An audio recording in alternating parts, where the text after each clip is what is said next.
On se retrouve présentement avec Jacinthe Boutin d'Unicoop. Premièrement, comment s'est passé le tournoi aujourd'hui? On a passé un super beau tournoi. Mentionné qu'on était complet, même plus que complet. Normalement, c'est 144 joueurs. On était 156 joueurs sur le terrain. Donc, c'est un record en soi là, pour la 5e édition de la Classique de golf Simon Pinchot cette année. Donc, est-ce que ça veut dire, puisqu'il y avait plus de joueurs que prévu, que l'objectif de 15 000 a été dépassé? L'objectif est atteint. Ce qu'on peut dire aujourd'hui, c'est que l'objectif est atteint. Ça, c'est sûr qu'on va remettre le montant amassé de 15 000 qu'on avait comme objectif qu'on avait. Et ce montant de 15 000 va être remis à qui? En fait, il va être remis à la Fondation Desjardins, puis il va être remis aussi à Centraide Québec-Appalaches, Chaudière-Appalaches. Et c'est quoi l'importance, justement, d'amasser des fonds pour ces organismes-là? Oui, bien en fait, ça vient en aide. Peut-être M. Fournier pourrait venir me rejoindre pour en faire mention. M. Fournier est membre du comité organisateur avec nous. Il pourrait vous en parler plus amplement. Bonjour. Bonjour. Donc, M. Fournier, c'est quoi justement l'importance des dons pour ces organismes-là? D'accord. En premier lieu, pour ce qui est des jardins, les argents qui sont versés sont immédiatement remis dans la communauté en bourse d'études pour les jeunes là, qui sont, mettons, collégiales, universitaires, tout ça. Puis aussi, c'est pour venir en aide là, pour lutter contre le décrochage scolaire, parce qu'on sait que c'est quand même une problématique qu'il y a un peu partout, mais aussi dans notre région. Fait que c'est aussi pour ça. Pour ce qui est de Centraide, bien, Centraide, Québec-Chaudière-Appalaches, vient beaucoup en aide dans la région auprès de plusieurs organismes. Il y a plusieurs bonnes causes, comme on peut penser, là, mais Centraide agit un peu comme, je dirais, un arrosoir. Là. Il distribue vraiment là où il y a des besoins. Là où il y a des besoins qui sont très importants. Puis chez nous, la particularité qu'on vit avec Centraide, c'est que généralement, on donne à Centraide, mais eux, en retour, nous donnent encore plus, donnent plus à la région que nous, on peut leur remettre. Fait que c'est quand même une belle dynamique, je pense. Fait que c'est pas... En principe, c'est pas mal ça. Est-ce que vous êtes surpris de la générosité des gens de la région? Surpris, oui et non. Je pense que quelque part, les gens sont conscients des besoins qu'il y a dans la société, ils sont conscients des besoins qu'il y a dans le milieu. Puis, je vais vous dire comme ça, une chose, c'est que la façon qu'on fonctionne, nous, c'est que l'argent qui est amassé est remis immédiatement dans la communauté. On ne fait pas affaire avec des fondations qui capitalisent. On ne fait pas affaire avec des gens là, qui amassent des sommes, puis on ne sait pas où ça va, puis tout ça. Fait que nous, il y a une mécanique qui est simple. C'est on amasse des fonds, on retourne ces sommes-là immédiatement à travers la fondation, à travers Centraide, puis eux remettent immédiatement là où il y a des besoins, là où ça compte, là où c'est les gens qui sont méritants. Ouais. Les familles, Et est-ce que c'est l'entièreté du 15 000 comme objectif qui est remis aux organismes? Oui, exactement, parce que notre objectif, nous, à la base, c'est toujours la même chose, c'est qu'on capitalise aucun montant. Nous, on remet entièrement toutes les sommes accumulées aux fondations qui, eux, ensuite redistribuent dans la communauté. Et comme cette édition-ci a été un grand succès, c'est quoi les attentes pour celle de l'année prochaine? C'est certain que les attentes pour celle de l'an prochain vont sûrement être au minimum la même chose que cette année comme résultat.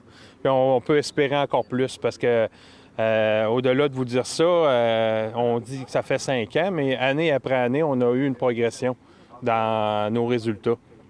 Fait qu'on espère encore faire mieux. Mais on espère aussi de continuer à travailler dans le monde. On sait qu'il y a d'autres causes, on ne veut pas non plus nuire à d'autres. Fait que c'est un travail, c'est un partenariat qu'on fait avec les autres, puis c'est dans ce sens-là qu'on fonctionne. Et un petit peu pour changer de sujet, comment ça se passe le monde coopératif dans la région de Montmagny et autour? Le monde coopératif dans la région de Montmagny et autour, on peut parler de la MRC de Montmagny, c'est quand même très dynamique. C'est un moteur économique de la région. Le tournoi, la classique de golf Simon Pinchot avait 2 objectifs. D'un, c'était pour venir en aide aux gens dans le besoin, mais aussi pour faire connaître la force économique des coopératives dans le milieu, dans la MRC de Montmagny. Fait que c'est ce qu'on fait, c'est ce qu'on démontre avec ce tournoi-là. Fait que les coopératives, on n'en parle pas toujours, là. On est porté à penser qu'une coopérative, c'est pour des entreprises qui vont être petites, des entreprises qui ont de la difficulté ou quoi que ce soit. Mais quand on regarde vraiment, là, qu'on analyse vraiment la réalité des choses, entre autres dans la MRC de Montmagny et partout ailleurs, c'est que les coopératives, c'est un moteur économique de la région. C'est un employeur majeur pour notre région. C'est vraiment, si on l'analyse bien, si on pose des questions aux gens où ils travaillent, ces gens-là, beaucoup de gens travaillent dans des coopératives. Fait que c'est vraiment là, c'est la dynamique spéciale de nos régions. Puis, il ne faut pas l'oublier, les coopératives, contrairement à des entreprises privées, c'est que ça ne se vend pas. Une entreprise privée peut se vendre, ça peut fermer, ça peut partir de la région, tandis que les coopératives, les gens passent dans les coopératives, mais les coopératives demeurent. Fait que d'où l'intérêt de continuer à maintenir les coopératives, mais aussi de faire la promotion de ce modèle d'affaires. Et peut-être, Mme Boutin, pourquoi vous pensez peut-être que les coopératives, c'est plus populaire dans les régions, que dans les grands centres urbains?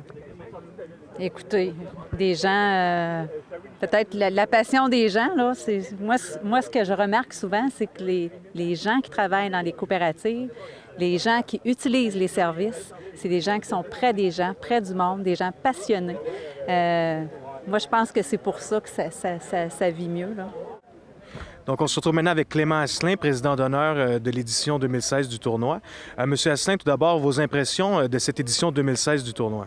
Alors, d'abord, on a atteint nos objectifs. L'objectif était de 144 joueurs et puis on dépasse largement. On avait 150 inscriptions de joueurs.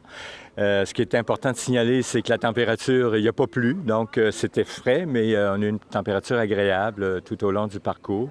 Il y avait beaucoup de commanditaires aussi qui se sont associés comme partenaires de notre organisation. Alors, cette année, c'est la 5e édition de ce tournoi-là, qui regroupe l'ensemble des coopératives de la MRC de Montmagny. Donc, dans la MRC de Montmagny, on a 26 coops disséminés un peu partout sur le territoire. Des coops financières comme Desjardins, Promutuel, coops d'alimentation, coops forestières, coops de services à domicile. Donc, alors, nos coops sont fort actifs dans le milieu de Montmagny, de la MRC de Montmagny. Et justement, en parlant des coopératives, c'est quoi l'importance de ces entreprises dans le milieu manimontois et aux alentours? Alors, on crée plusieurs centaines d'emplois. On génère plusieurs millions de chiffres d'affaires dans le milieu. Donc, c'est important c'est une contribution importante pour l'économie de Montmagny, de toute la MRC de Montmagny. Et ça dynamise aussi la région. Donc, le but des coopératives et des mutuelles, c'est pas de faire des profits nécessairement. C'est, bien sûr, il faut faire des trop-perçus, mais il faut aussi en remettre à la communauté. On est très, très impliqués dans la communauté de Montmagny, de la région, par des dons, par des commandites, par différentes participations. On fait travailler aussi beaucoup de gens. Il y a beaucoup de contrats donnés, soit les comptables, les avocats, les notaires, les firmes, toutes les sortes de firmes, donc tous les types d'emplois, si vous voulez, là. Donc, c'est fort important pour l'économie de la région. Et justement, vous parliez de remettre à la communauté, de participer à la communauté. C'est quoi l'importance justement d'amasser des fonds comme on a fait aujourd'hui ici dans le tournoi pour les organismes et les gens de la communauté? Alors, cette année, nos profits, alors je ne peux pas dévoiler présentement ce qu'on a eu comme profit parce que la compilation n'est pas terminée, mais la moitié des profits va aller pour des bourses d'études avec Desjardins pour la MRC de Montmagny.